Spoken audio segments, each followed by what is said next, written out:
I'm so excited about this new explanation because it really helps people understand why they reduce their calories on their own and exercise, but the body doesn't lose any weight. So if you've ever experienced that, where maybe you lost weight for a little while and then it just completely stopped, or you lost weight for a little while and then you had a lot of plateaus and you were hungry and you were craving and you couldn't get through with it and the weight came right back. This explanation, it's just great, you guys.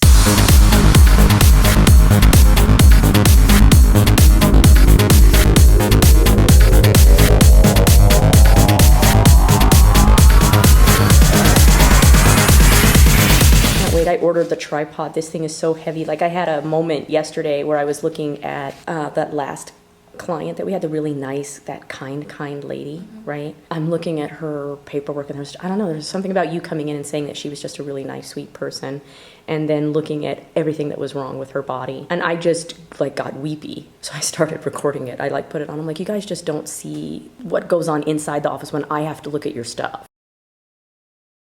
I'm in my office doing an evaluation. Every once in a while, I just want you to know how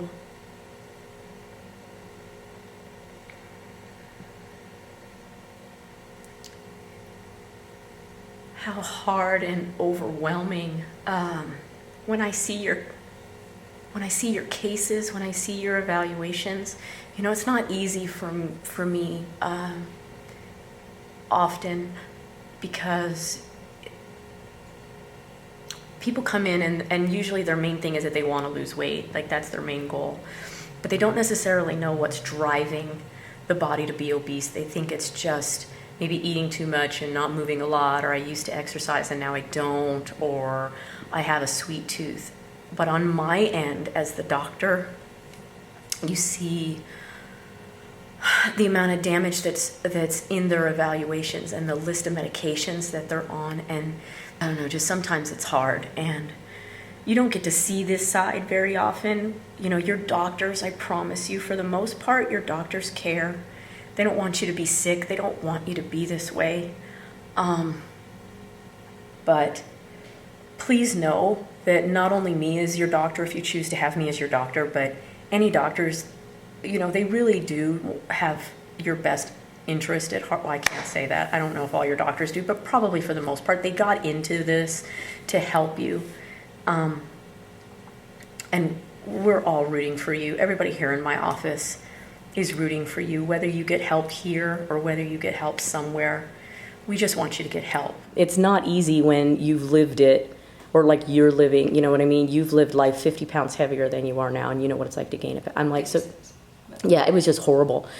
So lost 1.4 pounds yesterday. Oh, another 1.4. Yeah. So you did it 2 days in a row. Yeah, so I feel bad for talking bad about week 2. But, because, you know, I gained that pound earlier in the week. But I also stated in my video that my first and second cycle, week 2 was always very successful for me. Right, and it was week 3. Week 3, I had one day where I didn't move, and then one day where I gained a pound. And then since then, It's just dropped. Okay. I'm just trying to help everybody understand that gaining weight on retrain is not a big deal.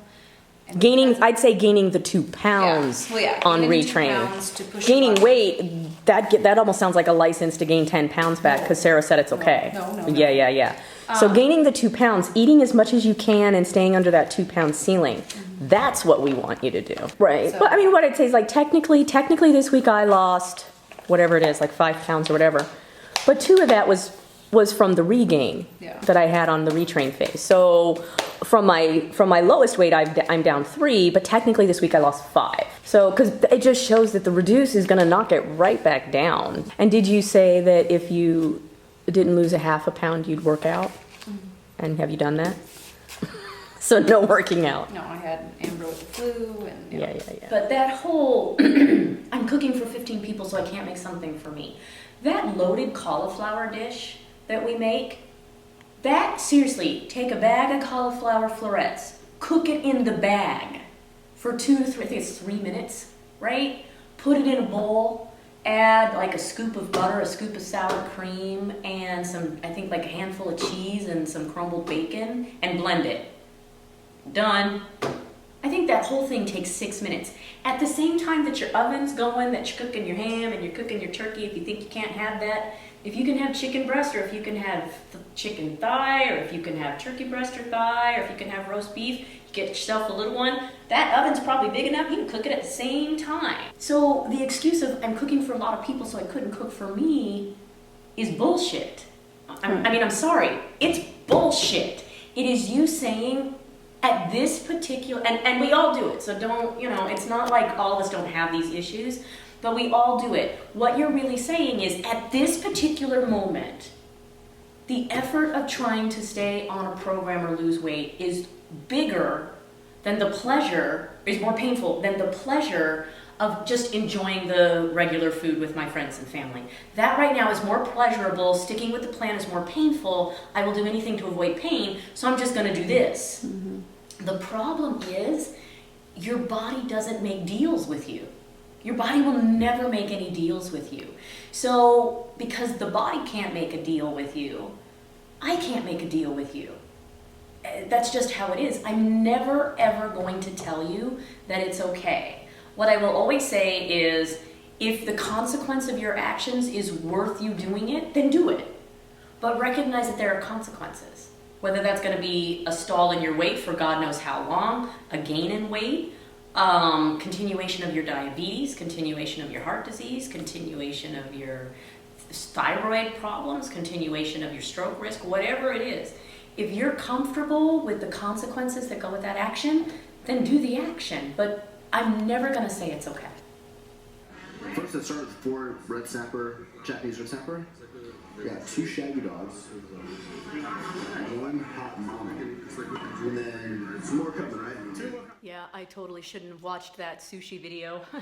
Watching somebody eat sushi right before I'm going to go, when I'm about to go out to a Korean restaurant and meet some friends for a birthday, probably not the best idea. I'm super excited to make a video for you guys in the next couple weeks. You know what, this wind, I apologize if it's windy and it's hard to hear me. There, now I'm in the car so you can hear me okay. Starting this last week, or maybe the week before, I've added a new explanation about why the body accumulates body fat, and I want to explain it to you guys and have it on YouTube and have it on my website so that it's something that you can refer to again and again, or you can share, or you can watch it at your leisure. So it really deserves a video all on its own, which is why I'm not going to talk about it right now.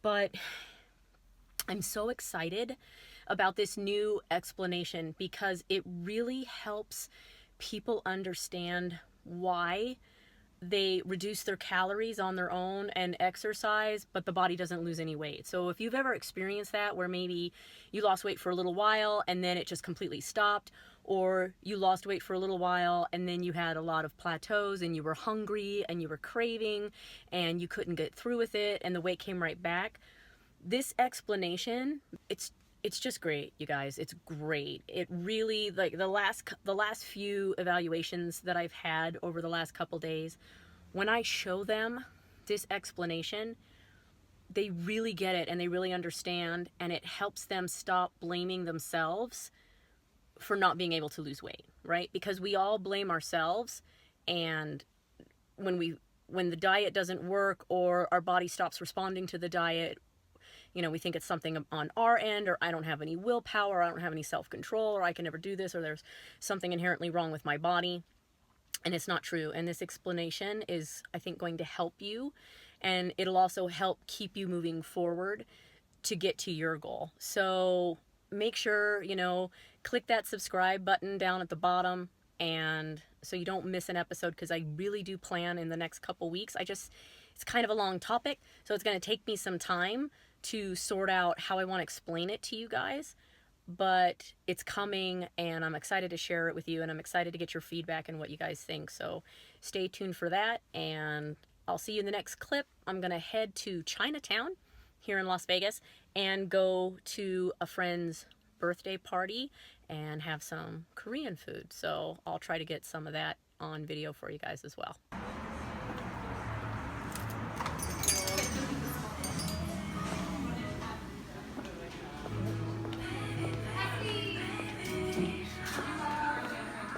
안녕하세요, 여러분. Say hello to my YouTube channel. Happy birthday, Kieran. Thank you.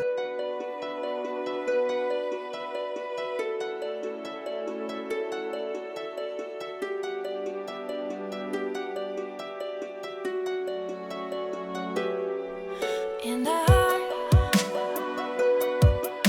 miss you tonight.